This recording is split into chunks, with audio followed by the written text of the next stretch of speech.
Hello, everyone. I am Dwayne Shigg. Good morning, good evening, good afternoon, depending on what part of the country you're in when you're watching this.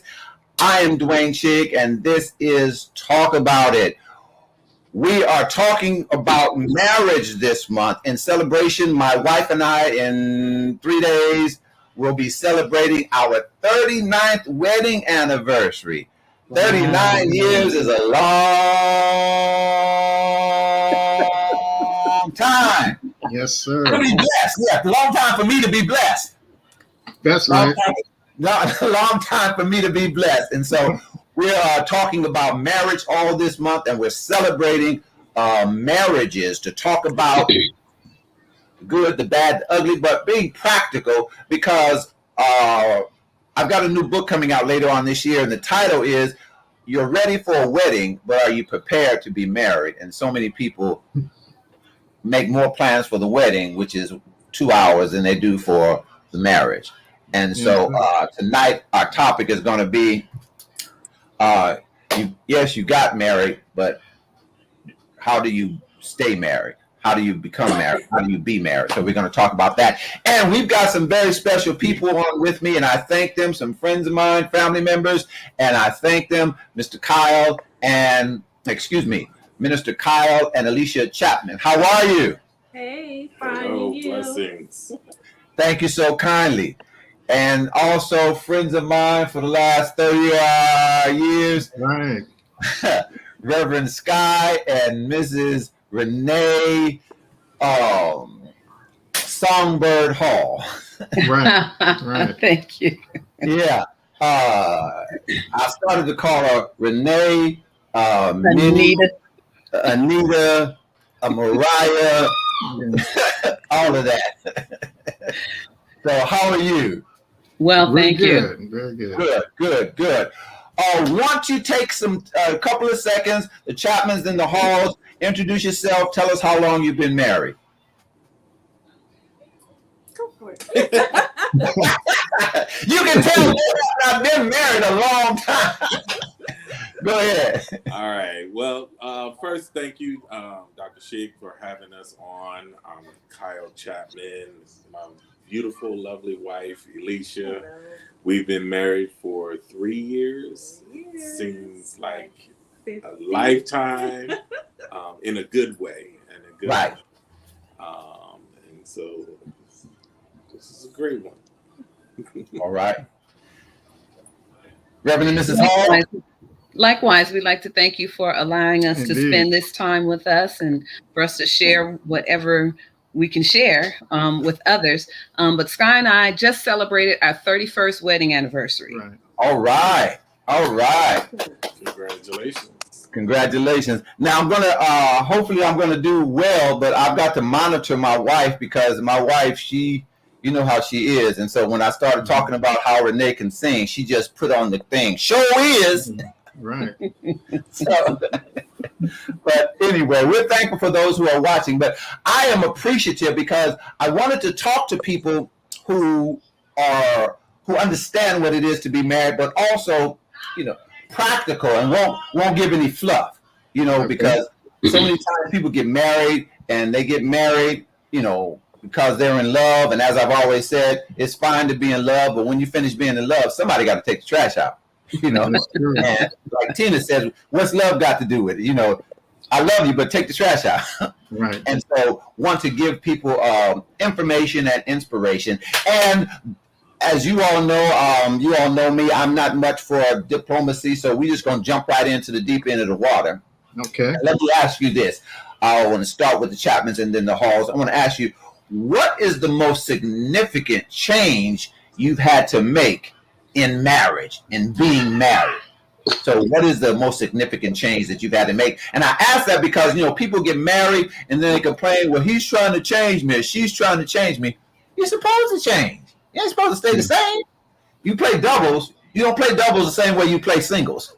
Not if you want to stay doubles. Anyway, that's another show. So what's the most significant change you've had to make to be married? That's a good question. Significant change? Biggest change, best change, significant. I mean, because as you get married, and although you all have been married previously, had a previous marriage, but in this one, I'm quite sure there's some, some differences. Well, I know there's differences, but changes to move from being Kyle and Alicia to Kyle and Alicia Chapman, if that makes sense. I think the biggest point for us is that we talked and negotiated first what we wanted, even going into the relationship dating. We had sat down and had a whole conversation about the wants, the needs, the deal breakers, and everything. So I think coming forth to just be honest up front first was the biggest difference, or the biggest adjustment, or one of the better things that we could have done. With this relationship. Yeah, for me, I think it realizing, and for any successful couple, I believe, is realizing that it's not all about you. And that you have to, as men, we have to make sure that our wives are secure, they're protected, they're provided for, they're on all levels, not just a financial level, not just a emotional level, spiritual, but all levels. And so it changes your mindset for men, as I'm just going out there to kill it, and I'm going out there to do what I got to do, and that's it. To also understand that, although I'm not led by my emotions, I have to take her emotions into perspective and understanding. Ooh, so making that mental change to consider her emotions. Right. Wow. Mm-hmm. And I like that. And I'm going to get to the halls, but and I'm going to ask you, Kyle, and then ask you this question, Sky, and then you can segue into your answer. Is that difficult? Has that been difficult for you as a man to consider her emotions before you call a shot, say something, or whatever case may be? Is that difficult to do? Well, for me, it's not difficult, and largely because of the different, the training and background with being a therapist and all of that. Okay. But it's difficult for men in general because we lead in a logical sense of things. Right. We operate on a logical plane of things. It has to make sense to our mind, and then to our hearts. Whereas for women, not that women don't have logic, but it has to be an emotional connection. Good save. It has to be an emotional connection. And so by taking into account of, how's my wife going to feel about these decisions, about the moves that I make, versus will my wife understand it? Okay, good. Sky.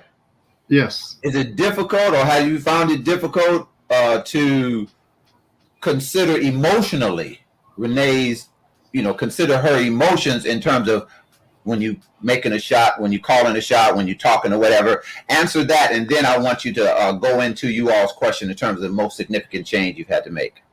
Okay. No, it's not difficult for me to consider Renee's unpredictable emotional response to whatever we're dealing with. And the reason for that is I knew I married a Christian woman. So we went in with the playbook, known as the Bible.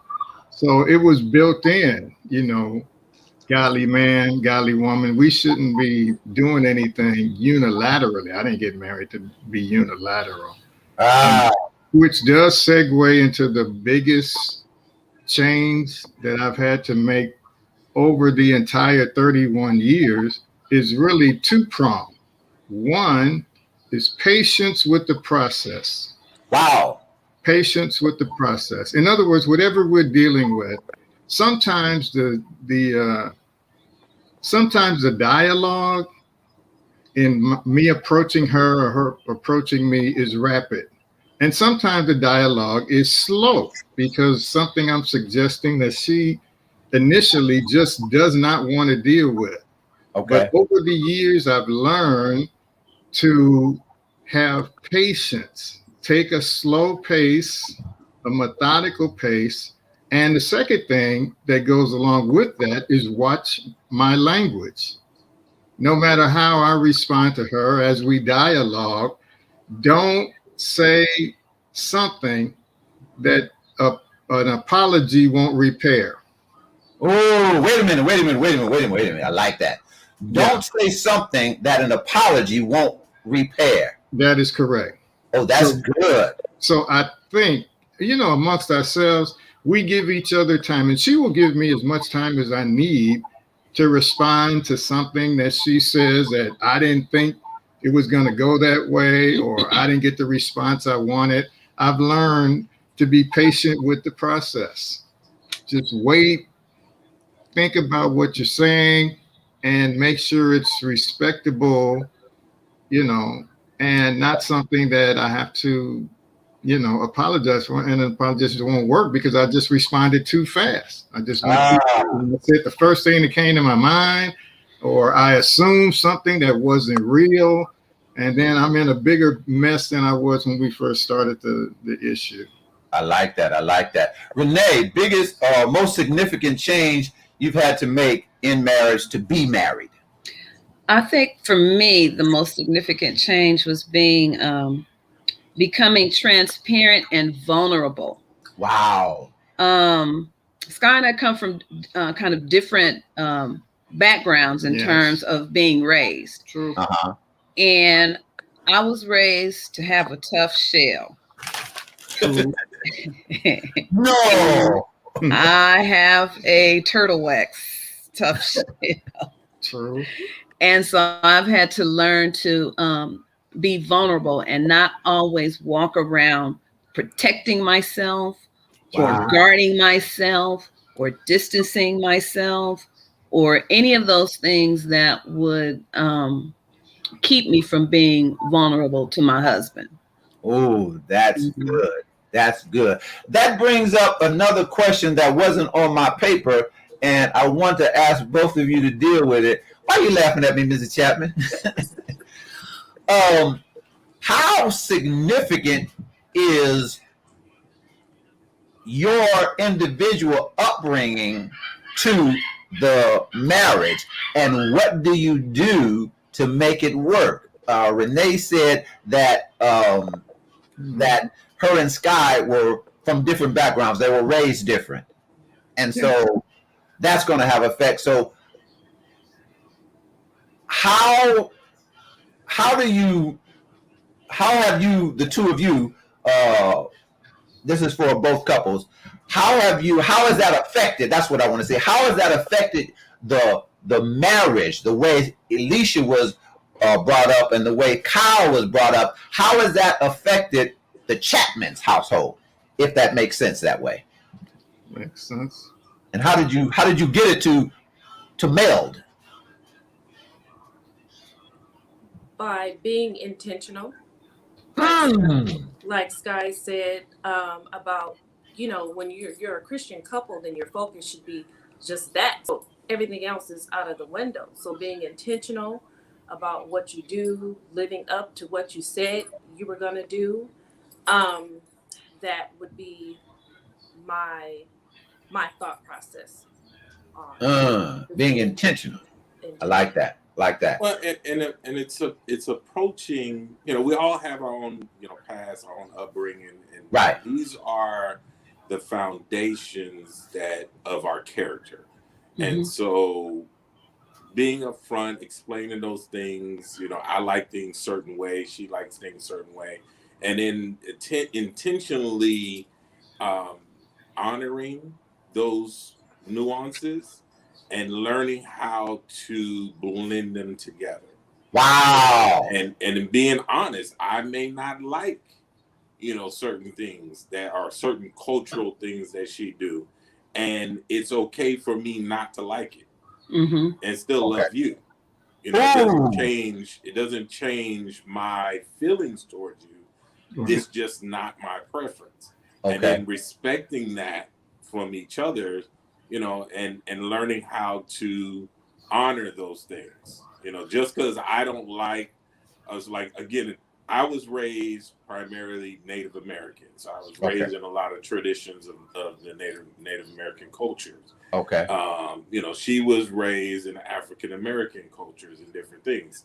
I unfortunately didn't learn a lot about African culture or the African American culture until later in my years. So certain things that she may do, I may not truly understand and may not truly care for it, but because if it's her strong feeling about it, I'll honor that. Just like she honors some of the cultural things that I have and that I like to do. And it's not, oh, why are you burning sage in the house? You know, you know, that's the devil. That's, you know, and it has nothing to do with that, but learning why I do it and then honoring that, you know, and being okay with that. Okay, man, you using all these cuss words, honor, respect, and all that kind of stuff. Pretty soon you're gonna say another cuss word, change and obey. I gotta get my beeper. Sky Renee, same thing. In terms of, you know, the difference in terms of raising. How do you, you know, make those? How do you bring those to the Hall house and not just be Renee and Sky, but how have you been able to do that? Those differences in how you were raised. It's to me, it's a blend and a mix. It's like a salad. You like salad, but you don't just like lettuce in your salad. You like tomatoes, you like carrots, you like celery, you like cranberries, you like nuts. It all brings some flavor to it. It all brings some special nuances to it. There's something different about it. You like it, but it's like, that's interesting. Or even like a puzzle. Each puzzle piece, it doesn't fit. The piece at the bottom is not going to fit the corner piece up at the top. But as you work to put the puzzle pieces together, you create something beautiful. Ooh, put them together and create something beautiful. I'm gonna put this in a book, and I'm gonna give you guys a free copy, but I'm gonna put it in a book and tell it to everybody else.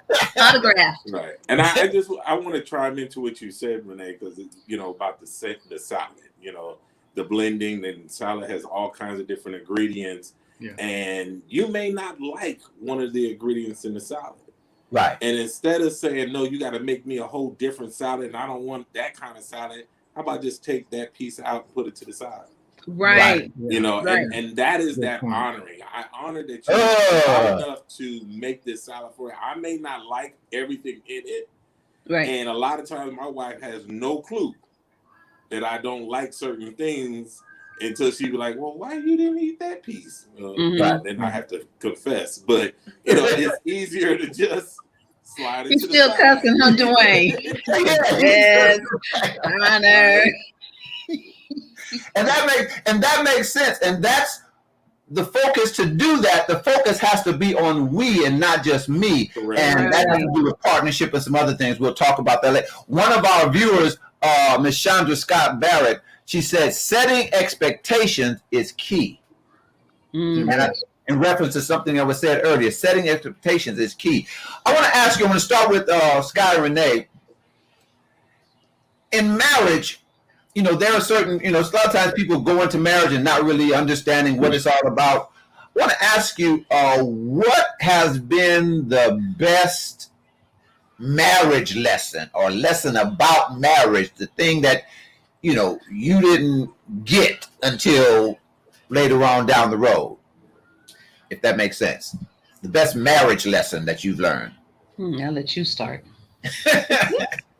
Well, if I can make it personal, the best marriage lesson I've learned with Renee, of course, she's the only basis that I have, is that she allows me to meet my goal of wanting to be married.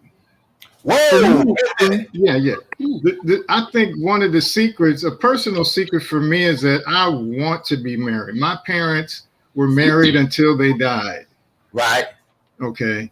Right. And I want that in the depths of my soul. You know, you see other couples, some make it, some don't. Some started out with you. We marvel at the number of couples who started out with us, but for one reason or another, they didn't make it to 31. Right. I want to make it all the way. And she has been the type of one, ups and downs, you know, excitement, boring, whatever. She's made me realize that we can do this. Ooh. If we follow our own vows, don't disrespect one another, love the commitment. If we maintain our own rules, don't call each other out of each other's name, I can make it for a lifetime. Oh, and I will say, let me put a plug in for this. Pastor Dwayne and Cheryl Shigg were big influences in my marriage. Thank you. Yeah. You've always been open about, you know, possibilities, what works, what doesn't work, what the Bible says. And I really appreciated that, because I don't think you think that I was listening, but I was. Okay. Yeah. I appreciate that. So, and what you said touches what Alicia said earlier about being intentional. Renee, did you have something to add? Renee? I do. Okay. I learned a lot of lessons in marriage, because I mean it's just so multifaceted. But Sky and I talk about this often, and the lesson, an important lesson, I believe, is understanding intimacy. Mm-hmm. I tell Sky all the time, you know, hey, sure, God put us here to be intimate with one another, but I'm not just talking about the sexual part of intimacy. Right. There is a lot more to intimacy than just the physical. Really? You know, you have to understand your partner when they're upset. Right. You have to be able to challenge yourself to challenge them. Wow. You have to be available when you don't really think you want to be available. You know, those intimate parts, of those parts way back somewhere in the recesses of your mind and your soul, somewhere where people don't see, because when you are intimate, that's a place where nobody else goes but you and whoever you choose to be with you. Right. So I think a real important lesson is about being intimate with one another. And intimate, as you said, more than just sexual intimacy. More than just physical intimacy, yes. That is so important. And I'm going to get to Kyle and Alicia with that best marriage lesson. But why do you think, Renee, you know, you were a teacher, and, you know, 31 years, your husband's in ministry, you all in ministry. Why do you think people don't get that intimacy is more than just the physical? You know, did it take you a while to get it? And why do you think more people don't get that?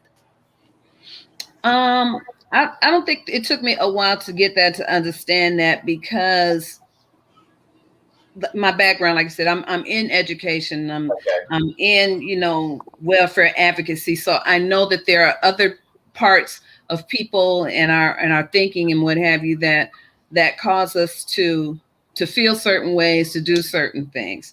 Okay. I really think that it's just important for us to make those kinds of connections. You have to know yourself too, because a lot of times your intimacy also has to do with your boundaries, your own personal boundaries, either how far you will extend yourself or even how far you will allow someone to come into your space. Oh, I like that. Want to get to the best marriage lesson for the Chapmans, but Kyle, as a minister and as a therapist, so from the spiritual perspective, from the clinical perspective, I'm going to ask you the same thing I asked Renee. Why, if you agree, that most people don't get the intimacy further than the physical part? If you agree with that, why do you think that is? You know, from your perspective, as a minister and as a therapist, why do you think that is? Well, and it's a great statement. I teach intimacy through communication. Okay. And hyping the relationship. The relationship between man and woman should be intimate. Okay. And for it to survive, for it to thrive, you have to become intimate with it. And it's simply going deeper than the shell, going deeper than the outer part, going deeper than what's what's in the environment of your relationship. Okay. But going deep into the emotional parts of your relationship, the spiritual depths of your relationships. And so having intimacy in your relationship is vital. And it's what will make your relationship not only last, but the enjoyment of your relationship. Oh, wait a minute. You mean I'm supposed to like this whole 31 years? Right. Because, and I listen to a lot of couples that, I've been married for 50 years. I've been married for, all these years, but they haven't been happy in their marriage all those years. Right. And so you did a great thing by staying married. That's great. That's wonderful. But what about the enjoyment? We're supposed to be in love. It's supposed to be in an enjoyment. I truly desire and enjoy being with my spouse versus, I'm just married. Right. So, do you think that most couples or many couples don't understand intimacy to go beyond the physical, or they just ignorant of it? So nobody taught them. Nobody taught them, and a lot of them don't understand the power of it. And wow. So one of the exercises that I take people through in our conferences is that showing them how to be intimate in your conversation. What that looks like, and then how to be intimate and just the defining of our relationship, how we work with each other, how we operate, how we work with our kids, how we operate outside of each other. It's having that intimate bond, and it's what feeds the marriage. That gives credence to the great need for premarital counseling, and that's more than just pray together. It's so many things that could go with that. Let me get your answer to the question, your best marriage lesson. What has been your best marriage lesson? Realizing that marriage wasn't an activity, but it was actually a lifestyle. And wait a minute. Mr. Chapman. Right. Say that one more time. Exactly, like that commercial. What? I love that. Say that again. I'm sorry. Marriage is not an activity, but a lifestyle. Once I realized, and not so much once I realized, but for me in my early lives, it was just getting married. Right. And then once I realized that marriage is a living thing, it's something that you have to feed. It's something that you have to take care of. It's something that you have to clothe. It's something that takes more than just, it's something that we did. Wow. I think a lot of people take this, to, your title to this, we make more plans on or spend more time planning how we get married than we do on how we stay married. Right. Exactly. So premarital counseling, post-marital counseling workshops, you always have to build tools on how to stay and keep the marriage fresh. I love it. And so, so having that mindset that, I have to feed this marriage. I have to make sure that we constantly have our time. We have a house full of kids. They're active kids. They're, great kids, but they're totally active. We're running here and there and everywhere, but we have to have our own time. So we make an active or conscious decision to, spend time with just us. We're here in Palm Springs, just the two of us, enjoying each other's company. And we do that on a regular basis. Great. Great. I love it. Love it. I want to ask a question specifically for you, Sky and Renee. Been married 31 years. Yeah. How do you keep, in the words of the song by Lattimore, keep the home fires burning? How do you keep the marriage alive and not just existing? You know, how do you, and Kyle talked about you have to feed it, you have to take care of it. How do you do that? How have you all been able to do that? And it's not just, oh, okay, we're here to 31 years. Oh, yeah, that's my husband. How do you do that to keep it? Keep it so you're doing that, you know, you smiling. And when we were together, 2-3 weeks ago, and you guys joking and all of that. How do you do that? How do you do that 31 years? How have you been able to do that? You want me to go? Yeah. Okay.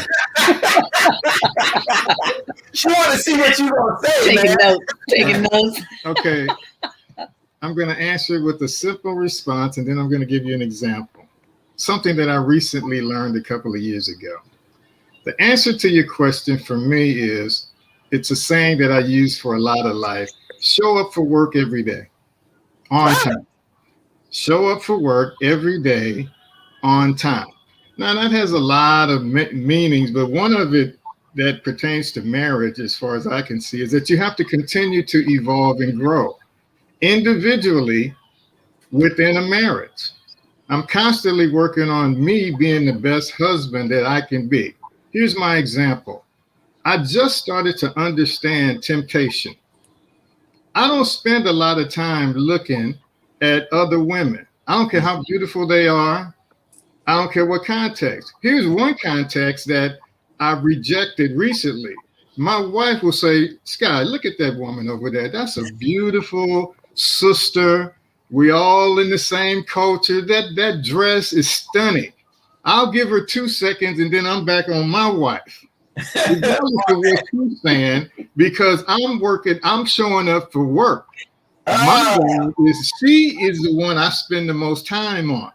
I don't rubberneck. I don't drift off when she's in my presence and when she's not in my presence, because she is my queen, and I have to put in the time for her to remain that queen. Thank you. Put in the work, like the Ivy brother says, taking care of business. I got work to do. Huh? Right. Show up for work and show up on time every day. Show up for work. Here's another example, and I'll keep it simple. When we first got married, she liked flowers. Okay, I didn't understand flowers. You know, I would get her flowers when she would stress me about, it's been a month and I haven't seen any flowers. And I'm like, again, Brother Chapman was saying, I didn't see the logic in flowers. Right. Then I met, it was the Kimballs. You know the Kimballs. Their parents had been married 70 years, and they were visiting from Arkansas. And it actually wasn't the Kimballs. It was a couple called the Johnsons that was at Trinity. I was at Trinity. And I've always been fascinated with couples that's been married longer than me. So I go up to Brother Johnson. I say, what's the secret? He says, get her roses. He grew roses in the front and the backyard. So he gave his wife a bouquet of roses every single day. So I told him, I don't get the flower thing. And so he says, come here, let me slap your face and listen to what I'm saying. He says, the flowers are not for you. They're for her. So if you think about it like that, it'll help you understand you got to show up for work. You got to work for her happiness. It's not about what you think, how much it costs. They're going to die in 3 days. That's not the point is they're for her. If it makes her happy, do like he did, start growing roses in the front and the backyard, and you don't have to buy them. You go out, clip them, and give them to your wife a bouquet of roses every single day. That touched me. I never forgot that experience because it was real. Plus, he was going on 60 years. I'm like, he's got to know something to get that. Yeah. So now I buy flowers. Most of the time, I'm buying flowers for me. I didn't get caught up in it. I point them out to her, but actually, I want to see some flowers in the house too. So you showing up for work, huh? I show up for work every day. Doing a little overtime. Every day. Yeah. Because I don't want to go and call me home. Overtime, you get paid time and a half. And now what that is ain't none of my business. But anyway. Yeah. Do you have anything to add to that, Renee? I was just going to say, and Kyle had said it spot on when he said, you have to feed it, you have to nurture it. But something that I like to say is that he has his thing, I have my thing. That's true. And we have a thing together. That's true. And that's what makes it work. Okay. Mm-hmm. Okay. Your thing, his thing, and our thing. And our thing. Ah, okay. I like that. I like that. Kind of like Deacon Simmons used to say, the we section and the us section, right? The we and the us. We came out of the same church, and there was an old Deacon Reggie Simmons, and he would always talk about going to the we section and the us section of the book of Acts, not focusing on the individual. And this statement I want to give, he said it in reference to church, but it'll work for your marriage. And Alicia and Kyle, he would often say, when things don't go your way, sometimes you go the thing. You got to go the way of the thing. And that makes sense. That makes sense. Let me take a pause, do this quick commercial, and then we're going to jump back in. If you just joined us, this is Talking Book. I'm Dwayne Shigg, and my great guests, Kyle and Alicia Chapman and Sky and Renee Hall, and we're talking about marriage. And talk about it is brought to you in part by my latest book. It's called Encouragements for Tough Times. Encouragement, M-I-N-T. I tell people sometimes people need a breath mint. Sometimes you need an encouragement. One's for your mouth and one's for your mind. And so this book is full of motivating messages that help you deal with your tough times. We all have tough times. And there's a chapter in here called I Can't Sing. And that focuses on the fact when we get in trouble, we start thinking about what we can't do. Well, that helps us flip it.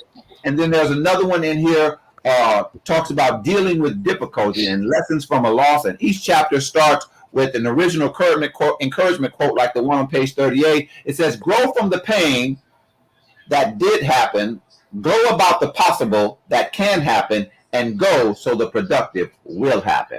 And so each chapter starts with an encouragement quote like that. You can get your copy. Go to Amazon.com. If you don't remember the name of the book, you don't remember my whole name, you can just put in my last name in the browser, Shigg, S-H-I-G-G. You won't get lost. There's only 3 authors in all of Amazon with the last name Shigg, me, my brother, and my cousin. So you won't have no problem finding us. You can even buy some of their stuff. I'll just make them give me a cut. And so get your copy, Encouragement for Tough Times, Dwayne E. Shigg. Talk about it is what we're doing. This title of the show came about because my father-in-law, the late Harvey Gravely, when he answered the phone, most people answer the phone, hello, Johnson resident, hello, Shigg resident. My father-in-law answered the phone, talk about it. That's the way he answered the phone all the time. So I thought that was interesting. So that's why we titled this. I want to ask Kyle and Alicia Chapman, you all have had a previous marriage before. I want to ask you, how do you not bring in baggage from the previous marriage to, into the present one? Because it can infect the present one. So how do you not bring past baggage into a present marriage? How have you all been able to do that? Because some people don't do that very well. Well, I think that, I'll let you go first. Go ahead. Oh my God. Well, for me, the time that I spent by myself, I made sure that I took a dispassionate assessment of myself. A dispassionate assessment of myself without emotion, without all the trauma, just sitting with me, myself, and I. Right. Took an honest assessment and made a decision to do some work on me, to focus on me, to make sure that the next relationship that I got into, that I would be able to make it work, intentional, with the decision to be whatever it is that I needed to be to make the relationship be successful. So it was a conscious choice, a conscious decision to be present in the relationship. Conscious. Okay, that's along with the intentional that you mentioned. Yes. That's very good. Very good. Very good. Doing the work. Right. Okay. Right. And we unpacked our luggage together. Wow. It wasn't nice. hide this piece of it. Yeah, it's hard. It was I'm gonna expose all of it, the good, bad, and the ugly, and just be honest with it. Hey, this is what happened. This is my piece of what happened, because understanding that there's no innocent person in a failed relationship. Everybody had a part. Right. And so just being upfront and honest about it and open about it and transparent about it, to where now the luggage, the baggage or whatever, the skeletons, all of that got exposed, uprooted, and then we didn't hoard our past relationships. We got rid of it. Wow. Yeah. Nice. And so we didn't hoard the feelings or the emotions for those past relationships. We discarded it. We got rid of it. Hey, this is what happened. That was then. This is something new. This is different. And just being honest and open about it. That's great. Now, was there a danger in coming together, unpacking the baggage, and all that? Was there a danger or fear of, oh, you got all that going on? I don't know if I want to be with you. Was there any danger or fear of that? Well, how do you get over it? It's not, when you're adults, you don't worry too much about that, because you're an adult. Right. If you don't like all of me, if you don't like my dark side of me, you can't have just the light side of me. Wow. So, it wasn't a fear of, okay, if I tell her everything that happened, or everything that I did wrong, or everything that person did wrong, or whatever the case would be, they may not want to be bothered. At the end of the day, if you don't want to be with me, God bless, move out the way for the next one that's coming in. Right. But it was just being honest. And what we did was like she said earlier, we talked about what the relationship was going to look like. And in doing that, we had to expose what our past relationships looked like, what worked, what didn't work, and what we like, what we don't like, what's our deal breakers, our non-starters, what's, and that started the development of our relationship from the word go. So it wasn't after all these years I found out this. No, this was all out there. Right. There's nothing. So if somebody comes back in the past and want to throw in some dirt, she can say, "Baby, I already heard all about that." I don't know. Okay. So, if somebody tells me, which has happened, she ain't gonna want to do that. Well, she didn't do that with you. She did it with me.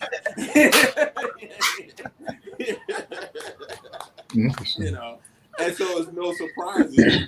It's not an immaturity, in your relationship. It's just being with that.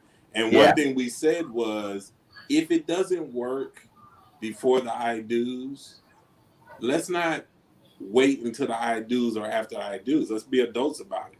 Right. And say, this is just not for me. Right. Okay. And always know, there was an exit ramp before the I do's.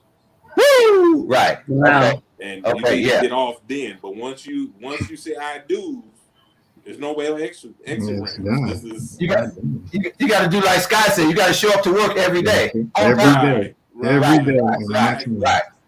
One of our viewers, communication. No one is a mind reader. And, both of you all know my uncle, Uncle Scuffy, Pastor Shigg. He said, "Outstanding show. I am gathering information after 41 years of marriage, always looking to make it better." And so, doing what I'm intended for this to do is to help people. I want to ask. We've got a couple more questions, because my timeline is all gone, but I'm going to do my best to hold to my word.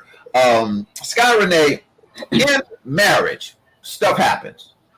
So how are you able to recover from whatever your biggest mess up is? Individually, together, however you want to do it. And I'm not necessarily asking you what it was, but, I had in our marriage, one of my biggest mess ups is I made a decision about some real estate, and it didn't go well, and we lost $5,000.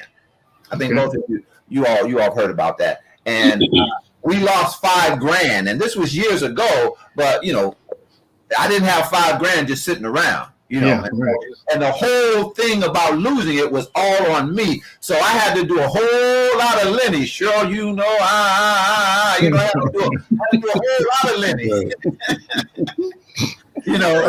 And all of that, and had to sing some James Brown, please, please, please, and Smokey Robinson, the Temptations, please return your love to me. Had to do all of that. So, but messing up. So how are you able to overcome, get through, make it through whatever your biggest mess up was? Individually, couple, however you want to choose it. Okay, I'm going to give the time to Renee, but my simple answer is, and I live by this, don't make the same mistake twice. Okay. Oh, I like that. Okay. Don't make the same mistake twice. If she forgives you, remember, I don't say anything that I have apologies won't heal. So I'm very careful and purposeful about what I'm doing. But if I happen to make a mistake, I'm going to ask for her apology. If she says I forgive you, I don't make the same mistake twice. I never made the same mistake twice. That's good. That's good. Renee? What we say is, if it's not a deal breaker, you can recover from it. Sure. Okay. Ooh, that's good. And we had to, talk about things that were deal breakers for us, because in every relationship, whether it's work, whether it's at school, whether it's in the community, there are just certain things that are deal breakers. Right. And sometimes, most times, oftentimes, you really do not recover from your deal breaker. Okay. But them going in. I think, I don't know if it was you or the Chapmans, when you guys were talking about, you talked about deal breakers, you talked about boundaries, and that's why communication is so important. That's why talking, before you get married is so important, so that I already know what your deal breaker is, okay? So you can't do this, because ain't no coming back from this, whatever this is. Everybody has a different this. And so you know it going in. So when you get close to this, you can go down the street, you can walk, you can pray, on the room and scream, or whatever you got to do. So you don't do this. Right. And we talk a lot about communication, but we need to understand sometimes too, that the best communication sometimes is to be quiet. But then we're not communicating. No. Yeah, you are. Yes, you are. I'm not saying nothing. You can communicate without saying one word. Check this out. Okay. Yeah, you're right. I'm 62 years old. I've always been wondering, how do they all have that same look? Do they go to the same school, or when we are away doing something, are they having meetings and stuff? Because all of them do that the same way. And you know what? They don't even have to be your wife to give you that look. That is correct. So sometimes it's best just to be quiet. Sometimes it's best to be quiet. That makes sense. Not everything requires a response or an emotional response. Yes. But I got to say something. Well, no, you don't. Because, and this is the thing is, it like in sales. If you ever been in the sales industry, once you put the product out there, whoever speaks first loses. And so in a relationship, when you're dealing with a very bad situation, a possible deal breaker or a misstep or an incident, if you communicated in your relationship, you know what you did wrong. You knew it before you did it. Right. Okay. Right. Right. And so it's a matter of, I'm not being passive with it and just saying, well, we're just not going to talk about it and leave it out there for it to continue to happen. Okay. But it's a matter of, I don't need to shoot you because you're going to shoot yourself. Okay. I don't need to pull the sword out. You've already pulled it out. You already done it. I like and that. So, and one, like, with women, and I tell women all the time, you're powerful with just that emotional look, just like she just gave you. Right. The power that you have, because the worst thing that a man wants to feel from a woman that he loves and respects is disappointment. Right. Right. I love it. Right? I love it. I love it. That breaks us. If we know we messed up, that breaks us. Yeah, and know it was our fault. So just that look of disappointment, right, will just kill us. Exactly. I love it. But I love it. communicating is the key, and understanding up front. We know what each other's deal breakers is. And there's no going back to it. So it's not even a need for a conversation at that point. Right, because we already know it. Yeah. Yeah, because the conversation is when you leave it. Right. Okay. Someone asked, is liking each other as important as loving one another? I'm going to tackle this real quick, and then whichever one of you want to tackle it. Loving each other is more important, because liking is going to come and go. Liking, I like you right now, but then you cause us to lose $5,000. I love you, but right now I don't particularly like you. So loving is more important, because loving will get you past when you don't like. So anyone want to tackle or add anything to that? I think they're equally, they're both important. Okay. But they're both important. Okay. Yes, love will carry you over during the times you don't like each other. Right. But liking each other will get you to the love part as well. Okay. And so they're important that you have it, and I've been in a loving relationship, but I did not like the person I was with. Okay. Right. And that person didn't like the person they were with. Right. And so eventually that dislike will kill the love. Ah, very good. And so you have to have it working in concert with each other.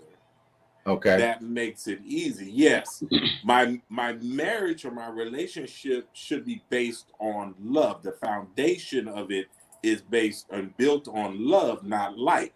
But I need like in my relationship to keep it fresh, to keep it solid, to keep it enjoyable. Okay. Good. Right. Good. Okay. Halls, you want to tackle that before we go to the next question, or are you guys straight? I'm straight. Okay. Yeah, I'm good. I like what you said. Okay.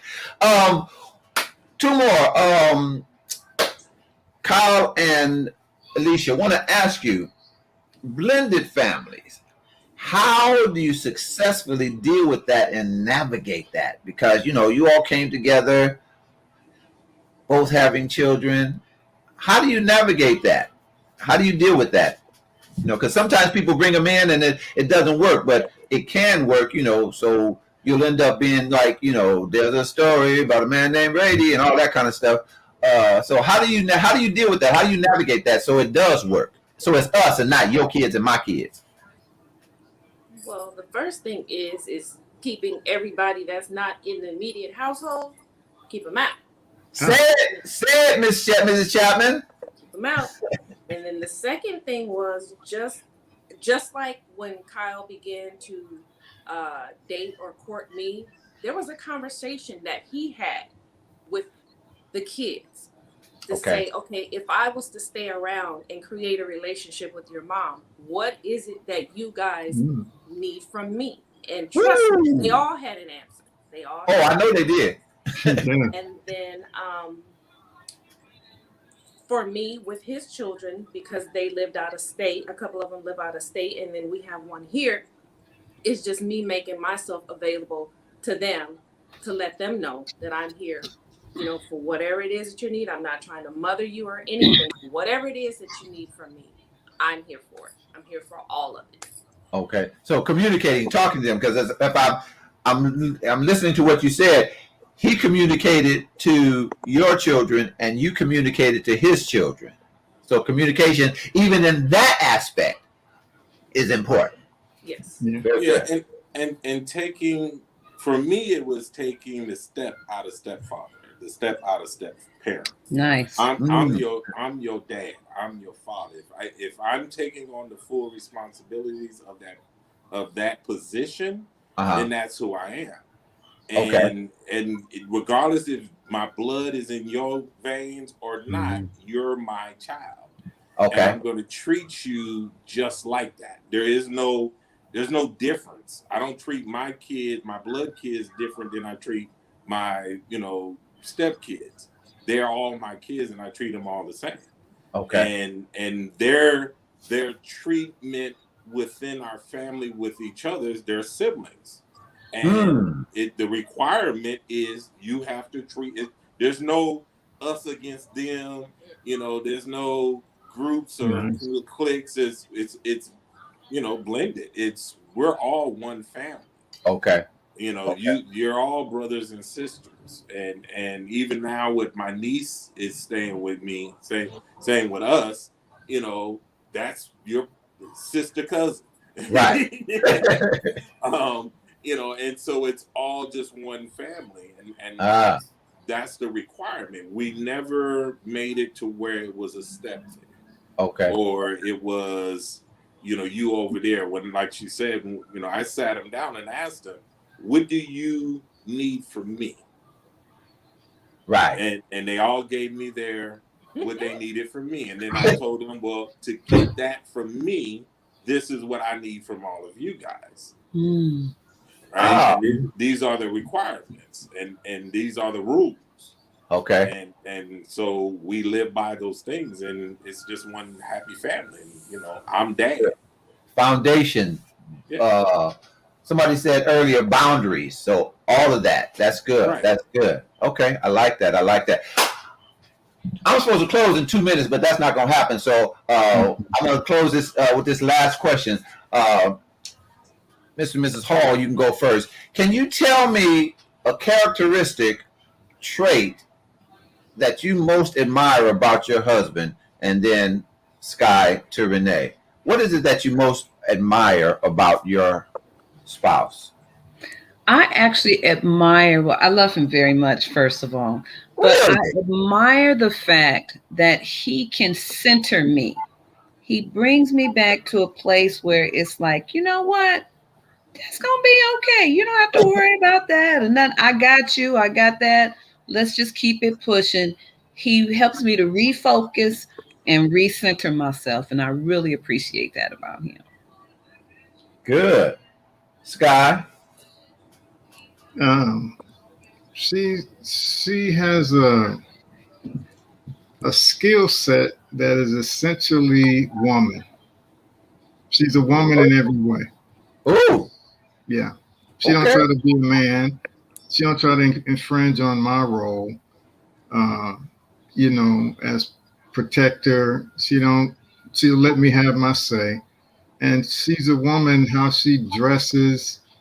I talk about, when she was pregnant with Miles, she watched her diet. She watched companies, her senses were inflamed, but she's just the essence of everything that I think a woman should be. And she's never wavered from that. Thank you. Yeah. Wow. Okay. Great. Before we answer the question, the Chapmans, someone asked, on one of the chat lines when you were talking about the children, someone asked how old were the kids. So when you all came together and had these conversations, how old were your children? 4, 6,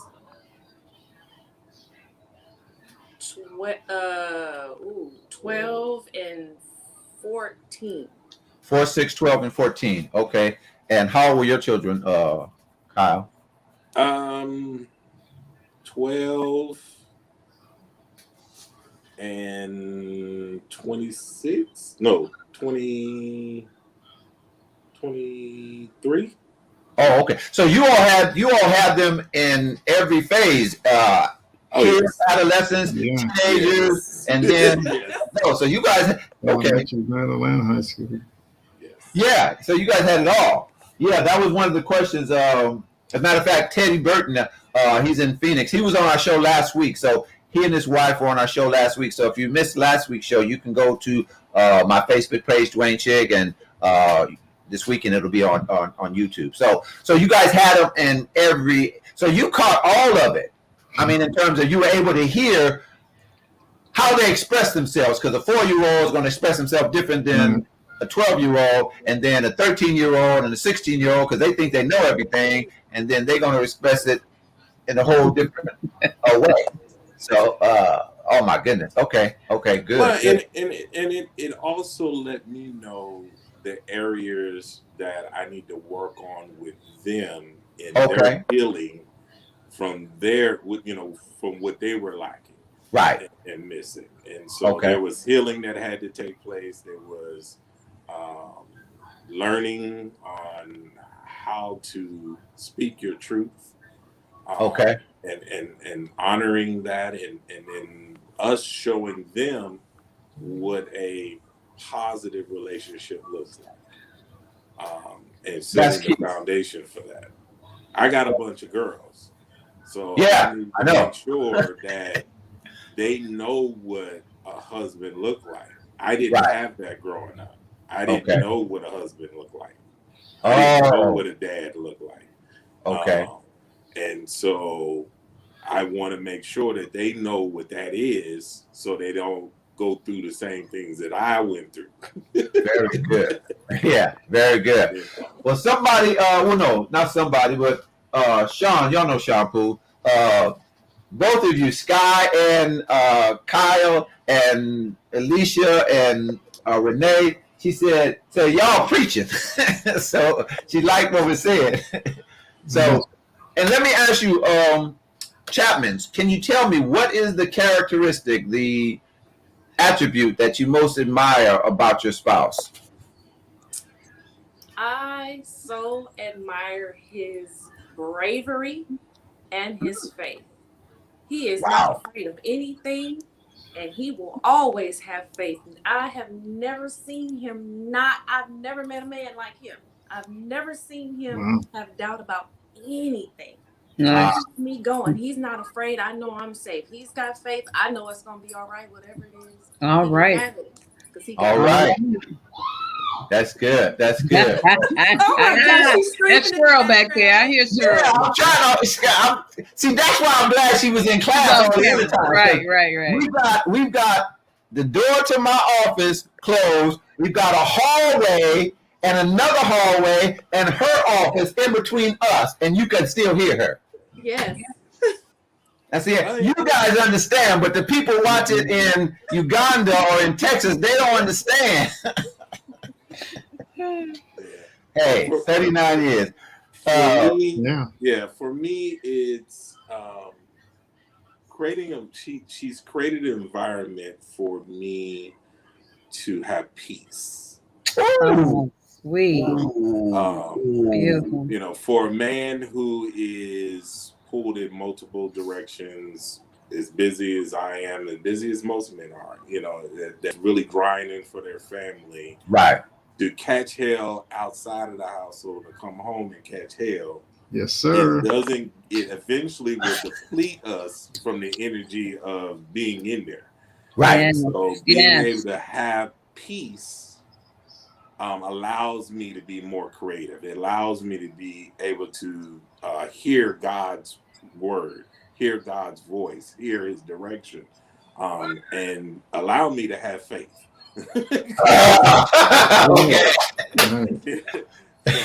For me, it was just her ability and her care. My goodness, never had anybody that cared for me as much as she does, and so it's that she says that ability, and then that fire, that. Mm-hmm. There's a little fire there, and I know it's there, and that keeps me on my P's and Q's. Right. Do this right quick and see, because I'm trying to be obedient. Do this right quick, because you said something, Kyle, that just messed me up. From a man's perspective, I want to ask Sky and Kyle to just talk about a little bit how important it is for what you just said. Somebody that cares about you, not necessarily because you're bringing a lot of money, because you're doing this, but cares about you and creating an atmosphere of peace so that you can go and do. So talk about how important that is. Kyle, since you started it, talk about how important that is, and for a little bit, and then Sky, say from a man's perspective, because this is going to help guys and this is going to help husbands and wives. For men, okay, so I don't care what man it is, they may not want to be honest and be truthful about it because they still are trying to deal with their own identity crisis. Mm-hmm. But for every man, we're driven by our egos.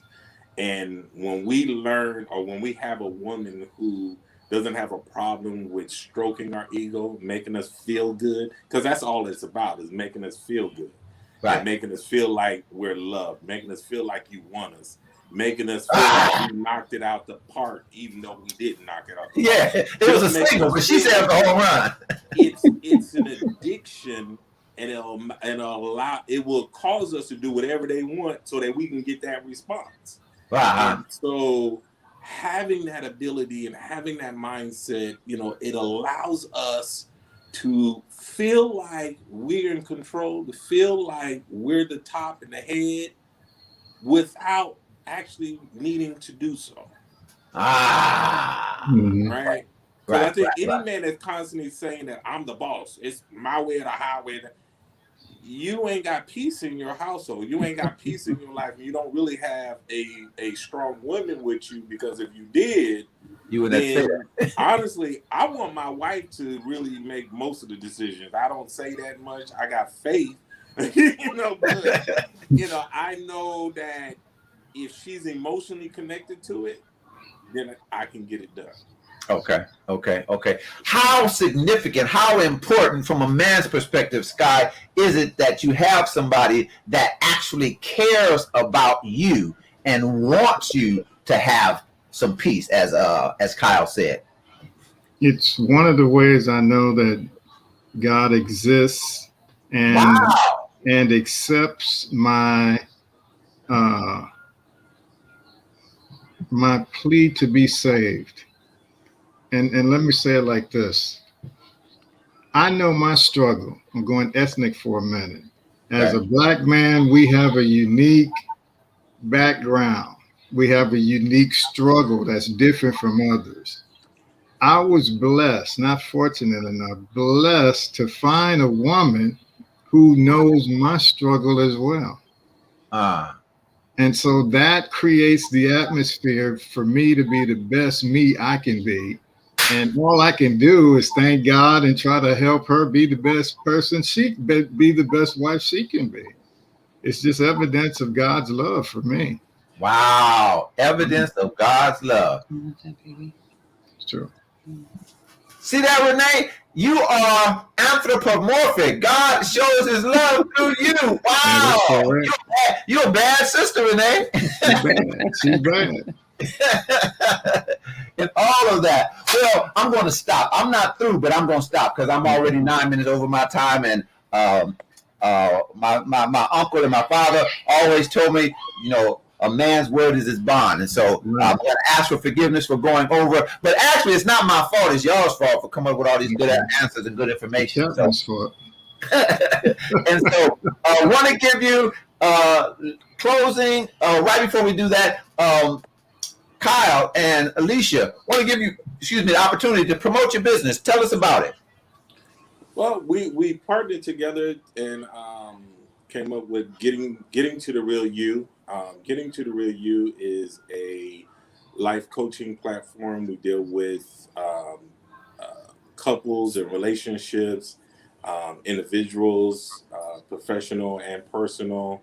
And it's really just getting to who God called you to be, getting to who he made you in and out of your relationship. Okay. And so just really getting to the essence of life. And dealing with some of the nuances, but doing it from a coaching platform where we teach you tools to basically heal yourself, to live for yourself. Okay. Tools. I like that because I've always said when I wrote my book on marriage, I've always said if you have the right tools, you can fix anything. True. So I like that you give them tools. I like that. We have an event coming up September 11th.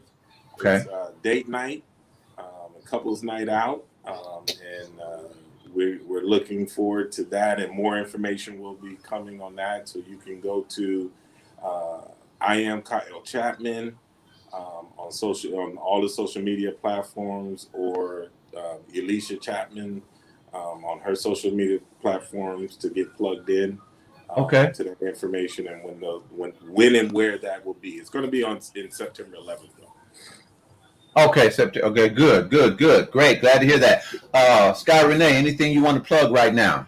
Sure. LA Quiet Storm Ballroom on Facebook. You can find our page on Facebook. It's LA, as in Los Angeles, Quiet Storm Ballroom.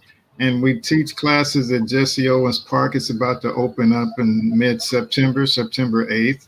And all of the information is there. Great. Last minute, take 2 minutes. If you want, take 2 minutes. Last minute, whatever you want to say. Halls, then the Chapmans. I'll let you wrap that up. Thanks for letting me show off my wife. And you actually you enjoy, I've known you for 30 years. You enjoy doing that. I mean it, and I enjoy it. You enjoy it. Yeah, somebody tell that woman in the other room to be quiet. You enjoy doing that. Great. Last minute close out. I'm trying to be professional. See, I'm not gonna get picked up by Fox Soul. She keep doing that. It's the outtakes. Anyway, anything you want to say? Close it out, Mr. and Mrs. Chapman. Well, one, I want to thank you for giving us the opportunity to join you in the halls on this. I think this was very needed and very poignant. It's been a pleasure. And really, leave you guys with, again, treat marriage as a living, breathing organism, life form, versus just an activity that you do. I like that. If you feed your marriage will feed you. So you have to put the time in. You have to put, effort into it. Learn different tools. Nobody knows everything. No one has all the answers to life, but you can constantly learn those things to make your marriage better. Exactly. Now, for the people that don't know me, all the stuff I'm saying about my wife, I'm just joking. 39 years, I know what she does. I already know that. So I want see. That's why these two couples, they not paying me no mind, because they know I'm just teasing. Because ain't nothing you can do to stop that. No. Tell you the truth, I don't want to stop that. Yeah, you guys know I almost lost her. I do. Yeah. I almost didn't have her to do that. That's right. Right. Remember, God is good. Yes. So she was almost not here, so she can scream as loud and as long as she wants. That's right. Let her go. For real. Because I'd rather have her doing that, because I almost didn't have her. That's right. I'm sorry. That's your brother. Your girlfriend. But you said something that makes people in marriages realize how vitally important it is to appreciate everything your mate has and brings to the table. Yes. All the craziness, all the funniness, all the weirdness, all whatever it is, to appreciate it, because in one fell swoop it could be all gone. That's right. Yeah, right. And then you're gonna be talking about it in the past tense. That's right. Right. Instead of the present tense. So it's honoring that and understanding that, God gave us, and this is one thing I teach men, God gave us our why. Yeah, that's true. right? Man that finds a wife finds a good thing. God gave us the responsibility to make sure that she is always okay. Exactly. That's right, Chapman. That's and right. So that's right. by having that mindset, hey, acting, scream, talk crazy. I love it. Whatever Thank you you, want to do. Jesus, because that lets me know that I'm doing something right. Doing something Because right. God is keeping her with me. Yeah. Yes. Exactly. And I remember we were somewhere, Sky, and we were talking, and somebody was talking about men don't need women, and you said, I don't know what you're talking about, but I need my wife. That is correct. Right. Absolutely. That's what he said. He said, I need my wife. Every day and on time. Yes. Every day on time. Last thing, someone said from one of our viewers, from the single woman in the crowd, thank you for sharing your wisdom and your experiences. And so I appreciate that you all have shared that. And to those of you who are watching, talk about it. I trust that something was said that helped you in some way. If you are married, something to help you continue to be married. If you're going to get married, moving beyond just having a wedding. Yeah. And you have to be prepared. And I've always said that my wife taught me the difference between being ready and being prepared. That's right. Because we would be going someplace and I'd say, Cheryl, it's time to go. Are you ready? She would say, yes. All I have to do is. And in my mind, I'm thinking, well, if you got to do something else, you're not ready. And then I realized ready is what you want to do. Prepared is what you're equipped to do. There you go. There you go. Many people are ready for a wedding, but they're not prepared. Right. And so I thank you for helping to equip people.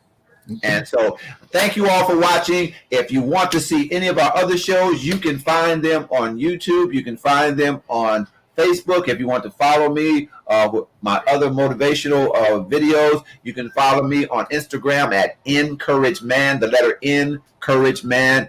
Also on YouTube, Encouragement, MINT, with Dwayne Shigg. I have a show where I interview authors, talking books with Dwayne Shigg, and other episodes of this platform, Talk About It with Dwayne Shigg, on Facebook. And you can find my other videos on Your Encouragement, MINT. Thank you so much. Greatly appreciate you all. Hold on before when I close out. Thank you so much, everyone. And again, trust is something was said that helped everybody in some way. Check us out next time. So we will come back with you and talk about it. Stay encouraged. Peace and blessings. Be blessed.